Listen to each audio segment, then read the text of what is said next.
देवेंद्रजी फडणवीस हे देखील या ठिकाणी दाखल होत आहेत आणि ते राज्याचे माननीय मुख्यमंत्री तथा वित्तमंत्री म्हणून या ठिकाणी ते देखील दाखल होत आहेत।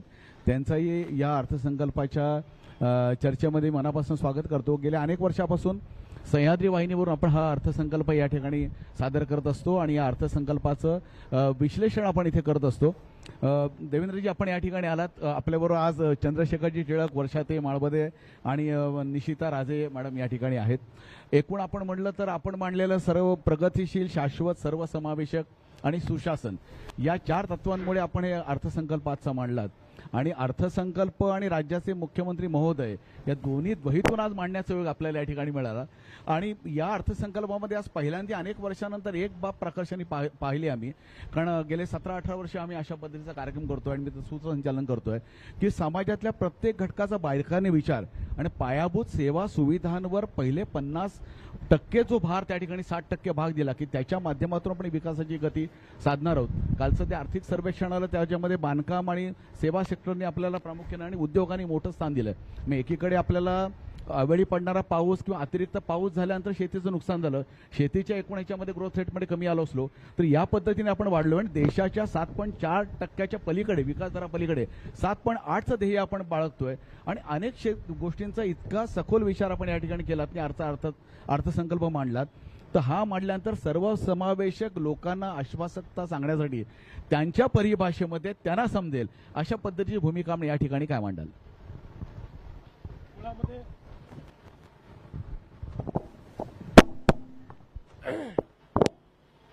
मुळामध्ये हा अर्थसंकल्प एका ज्याला आपण लार्जर आयडिया म्हणतो त्या आयडियाचा एक भाग आहे। माननीय देशाच्या प्रधानमंत्री मोदयांनी विकसित भारत 2047 असा एक त्या ठिकाणी रोडमॅप मांडलेला आहे। त्याच्यावर आधारित आपण विकसित महाराष्ट्र 2047 अशा प्रकारचा एक मोठा एक्सरसाइज 2025 साली केला, ज्याच्यामध्ये महाराष्ट्राचं short term goal 2029, mid term goal Maharashtra जेव्हा अमृत महोत्सवी असेल 2035 आणि लॉंग टर्म गोल 2047 याच्या आधारावर आपण आपले ग्रोथ टार्गेट्स हे फायनलाइज केले। आपले क्षेत्र, आपल्या स्ट्रेंथ्स या आपण फायनलाइज केल्या। तुम्ही सांगितलं ती 4 प्रमुख आपले उद्दिष्ट आणि त्याच्या अंतर्गत 16 क्षेत्र असे आपण त्या ठिकाणी तयार केले। आणि मग ही जी सगळी स्ट्रॅटेजी आहे, ही स्ट्रॅटेजी जेव्हा रिपोर्टच्या रूपाने आपल्याकडे आली, कुठलाही रिपोर्ट एखाद्या शासनाकरता जर इम्प्लिमेंट करायचा असेल तर त्याचं इन्स्ट्रुमेंट हे बजेट आहे, हो, नाहीतर रिपोर्ट हे केवळ कागद आहे। बरोबर। तो जेव्हा बजेटमध्ये रिफ्लेक्ट होतो त्यावेळी खऱ्या अर्थानं त्याच्यावर काम चालू होतं। त्यामुळे हा जो विकसित महाराष्ट्र 2047चा रिपोर्ट आहे, या रिपोर्टवर आधारित आम्ही आमचं बजेट तयार केलेलं आहे आणि म्हणूनच या बजेटमध्ये आपल्याला समाजातल्या सगळ्या घटकांचा समावेश पाहायला मिळेल। या बजेटमध्ये ज्या काही योजना आम्ही सुरू केल्या होत्या त्या सगळ्या आम्ही कंटिन्यू केलेल्या आहेत। शेतकरी कर्जमाफीसारखी योजना घोषित केल्यानंतरही आम्ही कुठेही जी काही आर्थिक शिस्त आहे ती देखील त्या ठिकाणी ढळू दिलेली नाही। म्हणजे मला आनंद आहे की महाराष्ट्र हे कदाचित मोठ्या राज्यांमधलं एकमेव राज्य आहे की ज्या राज्यामध्ये आजही फिस्कल डेफिसिट 3%च्या आत ठेवलं आहे, आपण रेव्हेन्यू डेफिसिट 1%च्या आत आपण ठेवलेला आहे आणि आपला डेट GDP रेशिओ 18.5%वर आहे। हो, आज मोठी राज्य 25%वर पोहोचली आहे।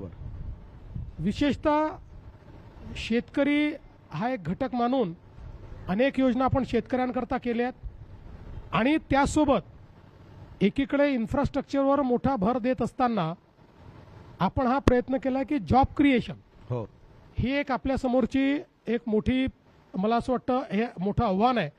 आणि म्हणून सगळ्या प्रकारचे फ्रंटियर टेक्नॉलॉजीज याचं ॲडॉप्शन आपल्याला कसं करता येईल, त्याच्यातली गुंतवणूक अट्रॅक्ट कशी करता येईल, पॉलिसी लेड ग्रोथ ज्याला म्हणतो, अशा प्रकारच्या 15 वेगवेगळ्या नवोन्मेष क्षेत्रातल्या पॉलिसीज तयार करून आणि त्यातमध्ये आपण गुंतवणूक ही अट्रॅक्ट करतोय.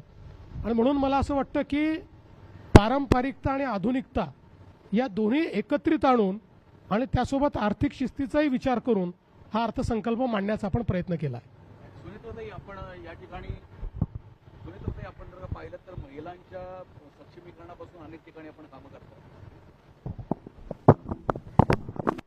सुनेत्राताई, महिलांच्या सक्षमीकरणापासून आपण कामं करतात. तर एकूण या अर्थसंकल्पावर नजर टाकल्यानंतर पहिली प्रतिक्रिया आपली याबद्दलची काय आहे? आदरणीय मुख्यमंत्री तथा वित्तमंत्री श्री देवेंद्रजी फडणवीस साहेबांनी आज जो अर्थसंकल्प विधानसभेत सादर केला, हा विकास केंद्री, शेतकरी, गरीब, वंचित, ज्येष्ठ नागरिक तसेच खास करून महिलांसाठी सुद्धा ह्याच्यामध्ये अनेक तरतुदी केलेल्या आहेत. मागासवर्गीय, आदिवासी अशा समाजातील सर्वच घटकांमध्ये घटकांना न्याय देणारा आहे. त्यामुळे महाराष्ट्राचा सर्वांगीण विकास जो 2047चा आपण टार्गेट ठेवून विकसित महाराष्ट्राचं स्वप्न डोळ्यासमोर ठेवून मांडलेला हा सर्वसमावेशक अर्थसंकल्प आहे असं मला वाटतं. आणि मुख्य म्हणजे यंदाचा अर्थसंकल्प हा आदरणीय अजितदादांना समर्पित केल्याबद्दल मी पहिल्यांदा माननीय मुख्यमंत्री महोदयांना खूप खूप धन्यवाद देते.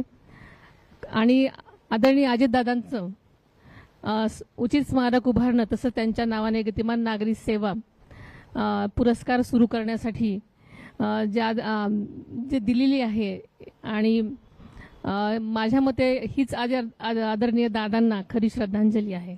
माननीय मुख्यमंत्री महोदयांनी अनेक वेळा सांगितलं की अजितदादांना कधी विसरता येणार नाही, कारण खरंच आहे त्यांची आज आठवण सातत्याने होते. त्यांनी पहिल्यांदाच त्यांच्या प्रस्तावनेमध्ये याबद्दलचं भाष्य केलेलं आहे. पण मुख्यमंत्री महोदय महत्वाचं की राज्यामध्ये 17% आपल्या स्टार्टअप्स जे आहेत त्याला 17% देशांतर्गत एकूण आपण जर रेशो पाहिला तर आहोत ती 31% एफडीआयची गुंतवणूक आली. अनेक वेळा विरोधक म्हणत असते की प्रत्यक्षात गुंतवणूक येत नाही, अनेक लाखो कोटी रुपयांचे करार येतात, पण त्याची आकडेवारी काही दिवसांपूर्वी आपण सादर केली होती. आणि दुसरी गोष्ट म्हणजे पहिले आपण अर्थमंत्री आणि पहिले मुख्यमंत्री महोदय आहेत की यांच्यासमोर आता एकही कागद नाहीये. म्हणजे यांना आम्ही नेहमी एन्सायक्लोपीडिया म्हणतो की सुरुवात केल्यानंतर फक्त बटन दाबायचं, आपण अँकरला बघायला तर मग कुठे थांबायचं म्हणून, कारण सगळ्या गोष्टी तोंडपाठ असतात. तर हे पाहिल्यानंतर राज्याची जी प्रगतीची स्थिती आहे त्याबद्दल मुख्यमंत्री महोदय या राज्याचं आपण नेतृत्व करताय, त्याबद्दल आपल्याला काय वाटतं की ही एफडीए किंवा 17% स्टार्टअप याला जो बूस्टर मिळतोय तो राज्याच्या एकूण गतिमानतेला प्रभावित करेल असं वाटतं का? निश्चितपणे मला असं वाटतं की पूर्वी सातत्याने आपण असं म्हणायचो की देशाचं स्टार्टअप कॅपिटल बंगलोर आहे, कधी हैदराबाद म्हणायचो. पण आता गेले 3-4 वर्ष सातत्याने आपण स्टार्टअप इंडियाचा रिपोर्ट जर बघितला तर देशाचं स्टार्टअप हब हे महाराष्ट्र झालेलं आहे, स्टार्टअप कॅपिटल महाराष्ट्र झालेलं आहे. आणि देशातील सर्वाधिक स्टार्टअप तर आपल्याकडे आहेतच, पण जवळपास देशातले 25% युनिकॉर्न्स हे देखील महाराष्ट्रामध्ये आहे. म्हणजे we are not just a startup hub but we are successful startup hub असं मी म्हणेन. बरोबर. आणि आज आपण पाहू शकतो की स्टार्टअप इकोसिस्टीम इतक्या चांगल्या पद्धतीनं आपल्याकडे सुरू झालेली आहे. आणि म्हणून आम्ही काही प्रयत्न देखील त्याकरता केलेले आहेत. विशेषतः काही नवीन ॲक्सिलरेटर्स तयार करायचे, काही इन्क्युबेशन सेंटर्स नव्यानं तयार करायचे. आणि यात सगळ्यात महत्त्वाचं जर काही असेल तर विशेषतः हे जे स्टार्टअप्स असतात या स्टार्टअप्सला जेव्हा ते मार्केटेबल स्केलेबल असतात अशा वेळी त्यांच्याकडे कुठलीही वित्तीय पुरवठ्याची एक बॅकबोन त्यांच्याकडे नसल्यामुळे त्यांना पैसे मिळणं फार कठीण जातं. बरोबर. प्रत्येकालाच एंजल इन्व्हेस्टर मिळतो असं नाही आहे. आणि म्हणून आपण फंड ऑफ फंड तयार केला आहे. आणि या फंड ऑफ फंडच्या थ्रू अशा प्रकारचे जे सक्सेसफुल स्टार्टअप्स आहेत यांना आपण स्केलेबल करण्याच्या दृष्टीनं प्रयत्न करणार आहोत. आणि फंड ऑफ फंड करत असताना यातही आपण प्रयत्न केला की आपला एक सेंटर फंड तर आहेच, पण स्टार्टअप इकोसिस्टीम ही आता टियर 2 सिटीजमध्ये, टियर 3 सिटीजमध्ये देखील गेली आहे. आणि म्हणून त्यांनाही त्या ठिकाणी मदत मिळाली पाहिजे म्हणून आता विभागीय फंड देखील आपण चालू केला आहे. हो. प्रत्येक विभागामध्ये 50 कोटी रुपये आपण पहिल्या टप्प्यामध्ये त्या ठिकाणी फंड ऑफ फंडच्या माध्यमातून दिलेले आहेत. आणि मी तुम्हाला एक अनुभव सांगू इच्छितो की अशाच प्रकारचा प्रयत्न हा 2017 साली आपण केला होता, जेव्हा पहिल्यांदा आपण डिफेन्स अँड एरोस्पेस पॉलिसी तयार केली होती आणि पहिला फंड ऑफ फंड तयार केला होता. मला सांगताना आनंद वाटतो की त्या फंडमधनं फंड केलेला एक स्टार्टअप आज 1000 कोटीच्या वर गेलेला आहे. त्यामुळे मला असं वाटतं की स्टार्टअप इकोसिस्टीम जी आहे ही लिव्हरेज करणं हे अत्यंत महत्त्वाचं आहे. आणि आपण दुसरा निर्णय घेतला आहे की स्टार्टअप कॉम्पिटिशन्स तर आपण घेतोच, पण या सगळ्या स्टार्टअप्समधले जे स्टार्टअप्स चांगले आम्हाला वाटतील त्यांना 25 लाखापर्यंतचं काम हे राज्य सरकार बिना टेंडरचं देईल असा निर्णय देखील आपण घेतलेला आहे. सर्वात मोठा निर्णय, सर्वात मोठा मोठा, त्याला निर्णय. मोठी चालना त्यामुळे मिळेल. आणि तुम्ही जे FDIच्या संदर्भात म्हणालात हो. तेही मला सांगताना आनंद वाटतो की याही वर्षी आता 3 क्वार्टरचे रिझल्ट आले आहेत, आपण नंबर 1च आहोत. हो. या वर्षी आपण मागच्या वर्षीचा जो काही रेकॉर्ड आहे आपला तो निश्चितपणे तोडणार आहोत. आणि FDIचे आकडे हे याकरता उत्तर आहे की अनेक वेळा लोक म्हणतात की हेतुपत्र होतात पण गुंतवणूक होते की नाही. खरं म्हणजे आम्ही तर वारंवार आकडेवारी देऊन महाराष्ट्रामध्ये आपलं MOU कन्व्हर्शनचा रेट हा 75% आहे आणि डावोसला केलेल्या MOUचा कन्व्हर्शन रेट 85% हा दिला आहे. पण FDIच्या आकड्यांमध्ये त्याहीपेक्षा महत्त्वाचं काय असतं तर आलेले पैसे असतात, म्हणजे अकाउंट फॉर झालेले असतात. हो. हे FDIचे जे आकडे घोषित RBI करते ते अकाउंट फॉर झालेल्या पैशाचं करते, म्हणजे ते केवळ हेतुपत्र नाही आहे, बरोबर. ते ऍक्च्युअल इन्व्हेस्टमेंट्स आहेत. आणि त्यातही महाराष्ट्र केवळ नंबर 1 नाही तर आपल्या नंतरच्या 3 राज्यांना एकत्रितपणे जी गुंतवणूक मिळते त्यापेक्षा जास्त गुंतवणूक एकट्या महाराष्ट्राला मिळते हे महत्वाचं आहे. बरं, सगळं संपूर्ण महाराष्ट्रीय अर्थसंकल्पाकडे पाहत होता, कारण सगळ्यांना असं वाटत होतं की आपण पहिल्यांदाच भूमिका घेतली होती की काही कठोर निर्णय घ्यावे लागतील, पण असे कुठले कठोर निर्णय ते दिले नाहीत. विशेषतः म्हणजे लाडकी बहीण योजनेबद्दल टीका केली अनेक वेळा की बंद होणार, ती तर होणारच आहे. त्याच्या पलीकडे शेतकऱ्यांना देखील जे कर्ज 2 लाखापर्यंत सप्टेंबर 2025 पर्यंत आहे, ज्यांचं थकलेलं आहे, त्यांना योजनेमध्ये आपण त्या ठिकाणी आणलं. आणि दुसरीकडे 50,000 रुपयाची प्रोत्साहित निधी दिलात. तर ही तारेवरची कसरत आपण कशा पद्धतीने? नाही, तारेवरची कसरत निश्चितपणे आहेच, पण मला असं वाटतं की आत्ताच्या परिस्थितीमध्ये सर्वसमावेशक विकास जेव्हा आपण म्हणतो त्यावेळी विकासाच्या प्रक्रियेमध्ये जे वंचित आहेत किंवा दुर्बल आहेत यांचा समावेश करणं हे अत्यंत महत्त्वाचं असतं. आणि आता आपण बघतोय तर शेतीचं क्षेत्र आपलं सगळ्यात वल्नरेबल क्षेत्र आहे. आणि जोपर्यंत आपण क्लायमेट रेझिलियंट ॲग्रिकल्चर हे तयार करत नाही तोपर्यंत शेतकऱ्यांना आपल्याला मदत ही करावीच लागेल. आज जर 30-40 लाख शेतकरी हे त्या ठिकाणी कर्जाच्या नेटमधनं बाहेर गेले असतील तर आपल्याला त्यांना नेटमध्ये परत आणणं याकरता अशा प्रकारच्या उपाययोजना कराव्या लागतील. पण ही उपाययोजना करत असताना मला हे स्पष्टपणे माहिती आहे की केवळ कर्जमाफीने कधीच शेतकऱ्यांचं भलं होऊ शकत नाही. शेती क्षेत्र त्यातनं बाहेर येऊ शकत नाही. रिलीफची जी इकॉनॉमी आहे ही इकॉनॉमी ते वर्ष सस्टेन करू शकते, पण जर आपल्याला शाश्वतता आणायची असेल तर गुंतवणुकीची अर्थव्यवस्थाच आपल्याला तयार करावी लागेल. आणि म्हणून एकीकडे रिलीफची अर्थव्यवस्था तयार करत असताना सोबतच आम्ही गुंतवणुकीवर देखील भर दिलेला आहे. आणि गुंतवणुकीची अर्थव्यवस्था ही शेतीच्या क्षेत्रामध्ये मोठ्या प्रमाणात करतो आहोत. आणि विशेषतः AI चा जास्तीत जास्त उपयोग, कारण ॲग्रीस्टॅकमध्ये देशामध्ये आपण एका नंबरवर आहोत. 1,30,00,000 फार्मर ID आपण तयार केलेले आहेत. महाविस्तार हा जो आपला एजंटिक AIचा प्लॅटफॉर्म आहे, एक प्रकारे प्रत्येक शेतकऱ्याला त्याचा पर्सनल एजंट आपण या प्लॅटफॉर्मच्या माध्यमातून दिलाय. आता तर आदिवासी भाषेत देखील ते आपण उपलब्ध करून देतो. 30 लाख शेतकरी त्याच्यावर आलेले आहेत. ॲग्रीस्टॅक आणि महाविस्तार या दोघांना एकत्रित करून आपल्या योजना या जर आपण त्याच्यावर बेस्ड केल्या तर आपले इंटरव्हेन्शन्स हे अगदी ज्याला आउटकम बेस्ड अशा प्रकारचे होतील. अन्यथा वर्षानुवर्ष इंटरव्हेन्शन चाललेच आहेत, पण पैसे कुठे जातात आणि नेमकं त्याचं काय होतं हे कळत नाही. पण आज ॲग्रीस्टॅकमुळे ते कळण्याची आपल्याला आणि AI मुळे ते कळण्याची आपल्याला एक टूल आता उपलब्ध झाला, त्याचा उपयोग आम्ही करू. खरंच आपण पाहतोय की किती सूक्ष्म माहिती, कारण अर्थसंकल्पामध्ये आपल्याला दिसत होतं की त्याचे अल्फाबेटिक, त्याचा स्वल्पविराम, अशा प्रत्येक गोष्टींचा विचार त्या ठिकाणी केला होता. मी हे सिंबॉलिक पद्धतीने बोललो आपल्याला, कारण प्रत्येक समाजातील घटकांचा त्यामध्ये आपण समावेश केलेला होता. आपल्याबरोबर सुनेत्राताई पण आहे. सुनेत्राताई, या अर्थसंकल्पातून महिलांच्या सक्षमीकरणाला कशा पद्धतीने बळ मिळेल असं वाटतं तुम्हाला? कारण त्या संदर्भात पूर्वीपासून आपण काम करत आलेला आहात. आता तर राज्याच्या माननीय उपमुख्यमंत्री महोदया म्हणून आपण या ठिकाणी फडणवीस सरांबरोबर आहात, एकनाथजी शिंदे सरांबरोबर आहात. काय वाटतं? आपल्याला माहिती आहे की महिलांच्या आर्थिक सक्षमीकरणासाठी राज्य सरकारनं माझी लाडकी बहीण ही योजना सुरू केलेली आहे आणि ती सर्वत्र लोकप्रिय आहे आणि त्याची सारखी मागणी आपल्याला म्हणजे त्यांना सगळ्यांना भीती वाटत होती की आता ही कुठे बंद होतीये. पण या अधिवेशनामध्ये या योजनेसाठी अगदी योग्य तरतूद केलेली आहे.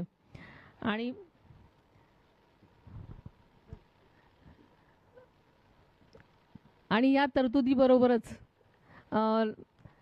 एकल महिलांच्या कल्याणासाठी सुद्धा आणि सुयोग्य धोरणासाठी लखपती दीदीच्या उपक्रमामधून जास्तीत जास्त महिलांना कसं याच्यामध्ये सामील करून त्यांना म्हणजे सगळ्या सेवा उपलब्ध करता येतील यासाठी यामध्ये ठोस पावले उचलण्यात आलेली आहेत. या आर्थिक वर्षामध्ये जवळजवळ 25 लाख महिलांना लखपती दीदी बनण्यासाठी त्यांना उपयोग होणार आहे. त्यामुळे महिलांमध्ये खरोखरच स्वावलंबन सक्षमीकरण जे आपण महिलांना योग्य दिशेने त्यांच्या विकासासाठी प्रयत्न करतो त्यासाठी नक्कीच होणार आहेत. आणि 13 जिल्ह्यामध्ये उमेद मॉलची निर्मिती करण्यात येणार आहे, जेणेकरून माझ्या ग्रामीण महिलांना ज्या बचत गटाच्या वेगवेगळ्या उत्पादनं तयार करतात त्यांच्या विक्रीसाठी आणि त्यांना योग्य भाव मिळण्यासाठी नक्कीच मदत होणार आहे. कारण महिलांना या गोष्टी जर मिळाल्या तर त्या स्वावलंबी होऊन नक्कीच पुढची वाटचाल करू शकतील. खरं आहे, सुनेत्राताईंनी सांगितलं बरोबर आहे. 37 लाख महिला ऑलरेडी लखपती झाल्यात आणि यावर्षी 25 लाख महिलांचं ध्येय आहे. आपल्यावर आशिषजी बरोबर आहेत, जयस्वालजी बरोबर आहेत. आपण सांगा, एकूण आपल्यावर ज्या पद्धतीने अर्थसंकल्प मांडला गेलाय आणि भविष्यातला आपण ग्रामीण विभागातनं प्रतिनिधित्व करत असता, तर या सगळ्या संकल्पना जेव्हा ग्रामीण विभागातल्या थेट माणसापर्यंत पोहोचत असतात आणि हे सगळं दिसत असतं, राजकारणापुरतं निवडणुका जिंकण्याचं गोष्ट वेगळी असेल, पण साहजिकच लोकांच्या मनामध्ये विचार होतो की विकासाकडे नेणारा अशा पद्धतीचं गतिमान सरकार आहे, त्याचं प्रतिनिधित्व या ठिकाणी माननीय मुख्यमंत्री महोदय, उपमुख्यमंत्री करत आहेत. आपल्याला काय वाटतं, या अर्थसंकल्पातून खऱ्या अर्थाने ग्रामीण आणि शहरी या दोन्ही गोष्टींना कशा पद्धतीने दिलासा आणि संतुलन राखण्यात यश मिळालेलं आहे? आपण जर एकूण पूर्ण अर्थसंकल्प या ठिकाणी पाहिला तर आपल्याला लक्षात येईल की आजपर्यंत झालेल्या कुठल्याही अर्थसंकल्पापेक्षा हा वेगळा आहे. कारण की याला वेगवेगळे स्तंभ आणि याची एक दिशा आहे आणि शॉर्ट टर्म आणि लॉंग टर्म प्लॅनिंग या ठिकाणी मोठ्या प्रमाणात केलेलं आहे. दुसऱ्या बाजूने, एका बाजूने पायाभूत सुविधा, दुसऱ्या बाजूने योजना तशा सुरू ठेवणे आणि शेतकऱ्याला देखील आधार देणे. आणि सर्वात महत्त्वाचं मला असं वाटतं की आता माननीय मुख्यमंत्री महोदयांनी दुसऱ्यांदा आपला अर्थसंकल्प या ठिकाणी मांडलेला आहे. आणि पूर्वी 2023चा जो अर्थसंकल्प होता तो त्याची देखील एक अतिशय ज्यामध्ये अनेक प्रकारे लोकांना व्यक्तिगत लाभाच्या योजना आणि अशा त्याची सर्व समावेश त्या ठिकाणी करण्यात आला होता. परंतु या अर्थसंकल्पामध्ये एक खूप मोठं लॉंग टर्म व्हिजन देखील या ठिकाणी आहे. आणि सर्वात महत्त्वाचं की जसं माननीय मुख्यमंत्री महोदयांनी सांगितलं की अहवाल असतो, परंतु त्या अहवालाचं रिफ्लेक्शन हा बजेटमध्ये व्हायला पाहिजे. आणि त्यामुळे हा बजेट पूर्णपणे जे माननीय मोदी साहेबांनी विकसित भारत 2047चा संकल्प केला होता त्या दृष्टीने केलेला. जिल्हा नियोजन समितीमध्ये मोठ्या प्रमाणात वाढ झालेली आहे. आणि एवढंच नाही तर प्रत्येक जिल्ह्याचा स्ट्रॅटेजिक प्लॅन या ठिकाणी तयार केलेला आहे. विकास होत आहे, परंतु हा विकास एकदम नियोजनबद्ध पद्धतीने या ठिकाणी होणार आहे.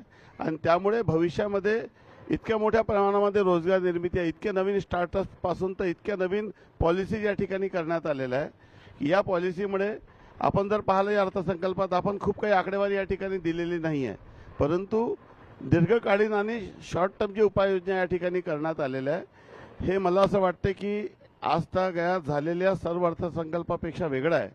आणि मला विश्वास आहे की एखाद्या म्हणजे आता मोठ्या प्रमाणामध्ये आर्टिफिशियल इंटेलिजन्सचा वापर आपण अनेक ठिकाणी करत आहोत, परंतु माननीय मुख्यमंत्री महोदयाचं अष्टपैलू व्यक्तिमत्व ते स्वतः एक जसं आपण सुरुवातीला सांगितलं ते चारते फिरते एआय आहे. आणि त्यांच्या या स्वतःचा जो अनेक वर्षापासून जो अनुभव आहे तो पूर्णपणे त्यांनी मुख्यमंत्री पदाची जबाबदारी देखील पार पाडत असताना एक अतिशय सुंदर असा अतिशय अभ्यासपूर्ण अशा पद्धतीचा अर्थसंकल्प दिला, ज्यामध्ये शेतकऱ्यांना दिलासा दिला आणि आपण पाहिलं की कुठल्याही पद्धतीने योजनेला कट न लावता नवीन योजना या ठिकाणी जाहीर करणे हे अतिशय तारेवरची कसरत होती. त्यासोबतच यावरची सार्वजनिक बांधकाम विभागामध्ये देखील एक मोठ्या प्रमाणामध्ये तरतूद दिलेली आहे. अमृतकाल रस्ते विकास योजना या ठिकाणी आणलेली आहे. मेट्रोचा जाळा या ठिकाणी आहे. त्यासोबतच मी सर्वांचा उल्लेख या ठिकाणी करू इच्छित नाही, परंतु सर्वसमावेशक आणि जे व्हिजन आपण जे वेगवेगळे स्तंभ आणि त्याचे जे उपक्षेत्र जर आपण या ठिकाणी पाहिले तर महाराष्ट्राच्या सर्व गटाच्या व्यक्तीसाठी आणि सर्व सेक्टरमध्ये एक दूरदृष्टी असलेला एक अर्थसंकल्प या ठिकाणी आपल्याला निश्चितच पाहायला मिळेल. आणि महाराष्ट्राला वेगवान प्रगतीने आणि जे संकल्प आपण 1 ट्रिलियन इकॉनॉमीचा या ठिकाणी केलेला आहे, देशामध्ये सर्वात मोठी अर्थव्यवस्था महाराष्ट्राची आणि त्याचा सर्वात मोठं कॉन्ट्रिब्युशन आपल्याला द्यायचं, त्याच्याशी सुसंगत आणि त्याला योग्य दिशेने गतिमान पद्धतीने पुढे नेण्यासाठी हा अर्थसंकल्प अतिशय दिशादर्शक ठरणारा असं मला या ठिकाणी वाटतं. तर योग्य विकास म्हणजे युग विकासाचे आणि शाश्वत प्रगतीचे अशा पद्धतीचं काहीतरी आपण भाष्य केलं होतं. 5 ट्रिलियन इकॉनॉमीमध्ये आपला 3 ट्रिलियन वाटा महाराष्ट्राचा असेल असं पाहिलं. वाढवण बंदर, तिसरी मुंबई, चौथी मुंबई म्हणजे 1952 साली वसंतराव नाईकांनी त्या ठिकाणी नवी मुंबईचं स्वप्न पाहिलं. त्या पद्धतीने आपण तिसऱ्या मुंबईबरोबर चौथ्या मुंबईचा देखील विचार करताय, एअरपोर्ट. हे सगळं पाहिल्यानंतर काही वर्षानंतर येत्या काही वर्षानंतर महाराष्ट्राचा GDP हा सर्वात जास्त असेल आणि आपण सर्वात अग्रस्थानी येतो असं वाटतं का आपल्याला? आणि मुळातच ही क्षमता महाराष्ट्रामध्ये आहे. आणि आपल्याला माहिती आहे की आज आपण महाराष्ट्राला $1 ट्रिलियन इकॉनॉमीकडे नेतो, पण आपण नीती आयोगासोबत MMR रिजनचा जो काही रोडमॅप तयार केला आहे त्यात नीती आयोगाचं म्हणणं असं आहे की MMR रिजनमध्येच 1.5 ट्रिलियनची इकॉनॉमी आपण तयार करू शकतो. आणि म्हणून मला असं वाटतं की हे 5-10 वर्ष आपल्याकरता खूप महत्त्वाची आहेत. आपण एका एक्स्ट्रीम ग्रोथ फेजमध्ये आत्ता आहोत की ज्या ठिकाणी सर्व गोष्टी या आपल्या बाजूनी आहेत. त्या जर आज आपण लिव्हरेज नाही केल्या तर मला असं वाटतं की आपण हे कधीच करू शकणार नाही. आणि म्हणून एका वेळी अनेक गोष्टी आम्ही हातामध्ये घेतलेल्या आहेत. ज्या तिसऱ्या मुंबईचा आपण उल्लेख केला त्याच्यामध्ये आत्ता मी डावोसला असताना पेण रायगड स्मार्ट सिटीचा आपण एक करार केलेला आहे. आणि मला असं वाटतं की नेक्स्ट GCC कॅपिटल हे पेण रायगड सिटी आपली असणार आहे, ज्या ठिकाणी खूप चांगल्या पद्धतीनं आपल्याला गुंतवणूक यायला सुरुवात झालेली आहे. त्यासोबत आपण इकडे जे वाढवण बंदर आहे, आता बघा ही जी इकोसिस्टीम आहे वाढवण बंदर आणि बुलेट ट्रेन, आणि आपण त्या ठिकाणी एक तिसरा मुंबईचा एअरपोर्ट देखील बांधतो. या इकोसिस्टीममुळे इतकी मोठी एक आपल्याला व्यवस्था उभी होती आहे. त्यामुळे चौथी मुंबई तिथे करतोय. आणि आपल्याला माहिती आहे की आपण उत्तम ते विरार अशी एक सीलिंग देखील तयार करतोय. आपण नॉर्थ कोस्टल रोडचं काम चालू केलं आहे. नॉर्थ कोस्टल रोड हा 2028 पर्यंत आपण उत्तनपर्यंत पोहोचवू आणि 2030-31 पर्यंत विरारपर्यंत तो पोचवायचा आपला प्रयत्न आहे. त्यामुळे एवढी मोठी इकोसिस्टीम तयार झाल्यानंतर आपल्याला त्याचा फायदा घेणं हे मला असं वाटतं अत्यंत महत्त्वाचं आहे. आणि आजच मी सहज बघत होतो तर जगामधले जे देश आहेत या देशांमध्ये महाराष्ट्र जर देश असता तर आपली अर्थव्यवस्था 30वी असते. खरंय खरंय, अगदी बरोबर. अनेक युरोपियन देशांपेक्षा देखील आपण पुढे आहोत. आणि थोडा वेग जर वाढवला तर आपण UAE आणि सिंगापूरला पुढच्या 3 वर्षामध्ये मागे टाकू शकतो, अशी महाराष्ट्राची आज परिस्थिती आहे. त्यामुळे मला असं वाटतं की आजच्या परिस्थितीमध्ये देशाच्या विकासामध्ये सर्वाधिक आशेचा किरण जर कोणी असेल तर तो महाराष्ट्र. चंद्रशेखरजी, थोडक्यात आपण सांगा, कारण खूप महत्वाची गोष्ट यांनी सांगितली, सरांनी आता सांगितली आणि तुम्ही बोला. सरांना एकच प्रश्न. मुख्यमंत्री सरांनी जी आत्ता आकडेवारी दिली ते आज ती मांडतील याची पूर्ण खात्री होती, म्हणून मगाचपासूनच्या 1.5 तासाच्या बॅटिंगमध्ये मी ती घेतली नव्हती. फक्त या सगळ्या दृष्टिकोनातनं यंदाच्या केंद्रीय अर्थसंकल्पामध्ये ज्या पद्धतीनं बॉन्ड मार्केटचा उल्लेख आला त्याचा उल्लेख आपल्या राज्याच्या अर्थसंकल्पात येण्याची शक्यता होती. कारण ज्यांनी आपल्या देशाच्या म्युन्सिपाल्टीजनी बॉन्ड सगळ्यात मोठ्या प्रमाणात आणि चांगल्या पद्धतीने वापरले त्यातल्या 2 म्युन्सिपाल्टी आपल्या महाराष्ट्रातल्या आहेत. तो उल्लेख जाणीवपूर्वक टाळला होता का ती एक स्ट्रॅटेजी आहे? नाही, मला असं वाटतं की तो उल्लेख असायला हवा होता. उल्लेख जरी नसला तरी आपण त्याची तयारी सुरू केली आहे. आणि आता विशेषतः आपण त्याचं लिव्हरेज असं करतो की या मोठ्या महानगरपालिका तर स्वतःचे ग्रीन बॉन्ड्स काढतायत, पण आता 200 कोटीवरनं 1000 कोटीपर्यंत बॉन्ड्स काढण्याची मुभा दिल्यामुळे ज्या छोट्या महानगरपालिका आहेत त्यांचा एकत्रितपणे इश्यू आम्ही काढण्याचा विचार करतो आहोत. आणि साधारण आपण विचार केला तर त्या 1000 कोटीमध्ये 200 कोटी रुपये अनुदान मॅचिंग हे केंद्र सरकार देणार असल्यामुळे एक प्रकारे बिनव्याजी अशा प्रकारचं भांडवल आपल्याला मिळत आहे. त्यामुळे आता पुढच्या 10 किंवा 11 तारखेला नाशिकचा परत आम्ही एक बॉन्ड काढतो आहोत. आणि आत्ता आमची तयारी एक 4-5 महानगरपालिकांचे प्रोजेक्ट एकत्रित करून त्यात बॉन्ड्स काढण्याची तयारी झालेली आहे. म्हणजे महाराष्ट्र इन्व्हेस्टमेंट फंडची सुरुवात अशा पद्धतीची आहे. येस येस, नक्की आणि नक्की. मुंबई महानगरपालिकेत मला वाटतं प्रयोग तो सुरू झाला आहे, त्यामध्ये आपण करताय. नाही, मुंबईला तर तुम्हाला खरं सांगू का, मुंबई महानगरपालिकेजवळ इतका पैसा आहे, 70-80 हजार कोटी रुपये हे त्यांचे डिपॉझिट्समध्ये आहेत. माझं तर मत आहे की त्याचा नीट वापर मुंबईने केला पाहिजे. कारण शेवटी डिपॉझिटमध्ये जेव्हा आपण पैसा ठेवतो 3 आणि 4% व्याज मिळतं, रेट ऑफ इन्फ्लेशन 5 आणि 7% असतो. त्यामुळे त्या पैशाची व्हॅल्यू आपण कमी करतो आहोत. त्यामुळे गुंतवणुकीतून त्यातनं परतावा मिळेल आणि तो 10-11% मिळेल असा देखील प्रयत्न मुंबई महानगरपालिका करू शकते. आपण आता शेवटच्या पर्वात आहोत. अशी जी थोडक्यात आपण या कार्यक्रमाच्या निमित्ताने काय आवाहन करू शकाल, मग सुनेत्राताईंकडे आणि मग मुख्यमंत्री महोदयांकडे साइन ऑफ करायला. आशीजी, थोडक्यात काय सांगता येईल या कार्यक्रमाच्या निमित्ताने जनतेला काय आव्हान आपण कराल? खरं म्हणजे आपला हा जो अर्थसंकल्प आहे तो आपल्याला सुमारे 1 तास 10 मिनिटं, 1 तास 15 मिनिटं संपवायचा असतो. अनेक गोष्टीचा उल्लेख या अर्थसंकल्पात नाही आहे, परंतु प्रत्यक्षामध्ये आम्ही बजेट स्पीचमध्ये तो घेण्याचा प्रयत्न केला होता. त्यामुळे हा अर्थसंकल्प फक्त ठळक बाबीचा आहे, परंतु महाराष्ट्राच्या विकासासाठी जो काही रोडमॅप तयार केलेला आहे त्या रोडमॅपच्या प्रभावी अंमलबजावणी भविष्यात निश्चितपणे होणार आहे. याला मॉनिटरिंग अतिशय चांगल्या पद्धतीने होत आहे. त्यासोबतच अतिशय महत्त्वाची बाब अशी आहे की जे माननीय दादांचं विजन होतं की आर्थिक शिस्त आपण मोडली नाही. आज पूर्ण विरोधक या गोष्टीपुढे हैराण आहे की हे सर्व कसं शक्य आहे.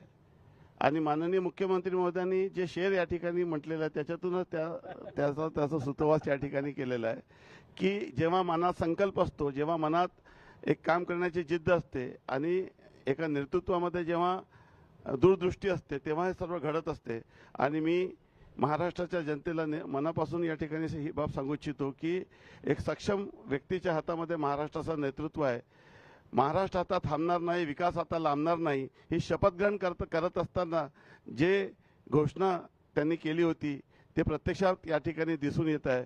आणि महाराष्ट्र हा देशात सर्वात पुढे राहील, सर्वात पुढे महाराष्ट्र माझा, हे निश्चितपणे आपल्याला भविष्यातही दिसेल, हे मला या ठिकाणी सांगायचं. सुनेत्राताई, महिलांनी या सर्वसमावेशक धोरणामध्ये शासनाच्या सगळ्या योजनांमध्ये सहभागी होऊन पुढे यावं याकरता काय सांगू शकाल आपण? तसं पाहिलं तर महिला सगळ्या क्षेत्रात आता पुढे आलेल्या आहेत. आणि मला असं वाटतं की आता या ज्या योजना आहेत त्यांचं महत्त्व अगदी तळागाळापर्यंत पोहोचलेलं आहे आणि जास्तीत जास्त महिला या सगळ्या गोष्टींचा उपभोग घेण्यासाठी पुढे येत आहेत. महाराष्ट्र सरकार सगळ्यांमध्ये त्यांना मदतीचा हात पुढे करतोय. त्यामुळे नक्कीच या योजनांचा लाभ सगळ्यात जास्तीत जास्त महिला घेतील. आणि सगळ्या महिलांना माझं हेच आव्हान असेल की त्यांनी ह्या सगळ्या गोष्टींचा पुरेपूर वापर करावा, फायदा करावा आणि आपल्या जीवनमानामध्ये नक्कीच त्यांच्या सुधारणा होण्यास मदत होणार आहे. आणि हा प्रत्येक घटकांवरती, जीवनातल्या प्रत्येक घटकांवरती आदरणीय मुख्यमंत्री साहेबांनी प्रकाश टाकलेला आहे, त्याचा प्रभाव दिसतोय. आणि खरोखरच अत्यंत समर्पक, सर्वसमावेशक आणि महाराष्ट्राला गती देणारा हा अर्थसंकल्प असल्यामुळे खरंच मी मुख्यमंत्री साहेबांचं मी परत एकदा अभिनंदन करते आणि महाराष्ट्राच्या जनतेला सुद्धा नक्कीच हा अर्थसंकल्प पटला असेल. उपमुख्यमंत्री महोदया म्हणून सुनेत्राताई पहिल्यांदाच व्यासपीठावर आहेत आणि उत्तम संवाद त्यांनी आमच्यावर साधलाय. आणि त्याच्या पलीकडे जाऊन आपण म्हटलं तर एआयलाही देखील थक्क करायला होईल की एवढं सगळं कसं काय साठवू शकतं एकदम मनामध्ये आणि ते कागदावर न येता सगळ्यांना सांगितलं जातं. पण जे मनापासून काम करतात, सातत्याने तळमळीने काम करतात, त्यांना वेगळं व्याख्या लावायची गरज नाही. आपण मुख्यमंत्री महोदय काय सांगू शकाल की आजच्या या कार्यक्रमाच्या निमित्तानं आणि बजेटच्या निमित्तानं की महाराष्ट्रातील सर्वसामान्य नागरिकांनी, शेतकरी, ग्राहक, कष्टकरी, दलित, आदिवासी सगळेच यांनी कशा पद्धतीने सरकारच्या विकासाच्या गंगेमध्ये सहभागी व्हावं?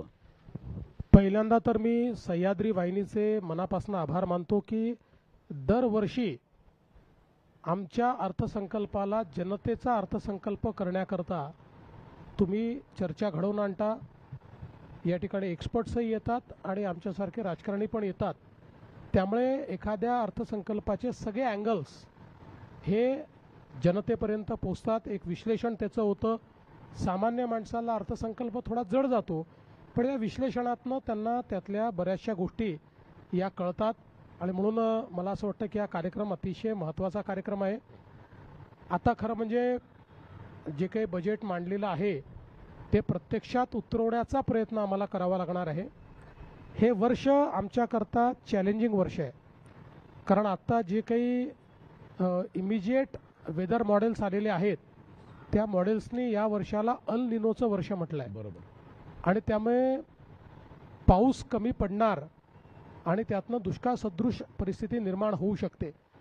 आज महाराष्ट्रामध्ये जलयुक्त शिवार योजनेमुळे आपण ही व्यवस्था केली आहे की साधारणपणे 85% जरी पाऊस पडला तरीही आपण शेतीत वाचवू शकतो. पण त्याच्यापेक्षा कमी जर पाऊस पडला तर मात्र शेती आणि पिण्याच्या पाण्याचा प्रचंड मोठा दुष्काळ हा पडण्याची संभावना आहे. आणि म्हणून या बजेटमध्ये आम्ही अर्थसंकल्पात त्याचाही विचार करून पाणी साठवून ठेवणं, नव्याने कमी पाऊस पडला तरी जलसंधारणातनं पाण्याचे साठे निर्माण करणं आणि विशेषतः वैरण विकास कार्यक्रम याचाही विचार आम्ही केलेला आहे की अशा प्रकारे दुर्दैवाने जर परिस्थिती आली तर त्याही करता आपण तयारीत असलो पाहिजे. त्यामुळे मला असं वाटतं की सर्व प्रकारच्या आव्हानांचा सामना आपण करतो आहोत. मी असं म्हणेन की महाराष्ट्रापुढे आव्हानं मोठी आहेत. आपण विकसनशील अर्थव्यवस्था आहोत. विकसनशील अर्थव्यवस्थेच्या आपल्या अडचणी असतात, पण आपण जर फोकस पद्धतीनं स्कीमॅटिकली योग्य रोडमॅपच्या अनुसार पुढे जात गेलो तर त्यातली एक एक अडचण दूर होते आणि तोच प्रयत्न आमचा आहे. समर्थ रामदासांनी असं म्हटलं होतं की यत्न तो देव जाणावा अंतरी धरता बरे. पण त्याच्या अगोदर ते असं म्हणतात की बाबा कुठलंही ध्येय उराशी बाळगून चालत नाही, प्रयत्न खूप करावे लागतात. आणि याच पद्धतीने माननीय मुख्यमंत्री महोदय देवेंद्रजी फडणवीस यांच्या नेतृत्वाखाली हे संपूर्ण गतिमान राज्य काम करत आहे. माननीय सुनेत्राताई पवार या ठिकाणी आहेत, त्यांच्या सहयोगाने होत आहे. माननीय उपमुख्यमंत्री महोदय एकनाथजी शिंदे साहेब आहेत. या सगळ्या त्रयीतून महाराष्ट्र आता पुढे गतिमान होतोय. अशीची आपण या ठिकाणी आलात, सर्वत्र आपण आलात आणि आपले सर्व एक्सपर्ट चंद्रशेखरजी टिळक, वर्षाताई माळवदे आणि निशिताताई राजे या सगळ्यांच्या मान्यवरांचे मी या ठिकाणी ऋण व्यक्त करतो. त्यांच्या ऋणातच राहतो, आपल्या सगळ्यांच्या ऋणात राहतो आणि ते स्वल्पविराम घेतो. पुन्हा भेटूया गतिशील महाराष्ट्राच्या पुढच्या भागात पुढल्या वर्षी 2027 साली याच दोषानं याच द्वेषानं. धन्यवाद.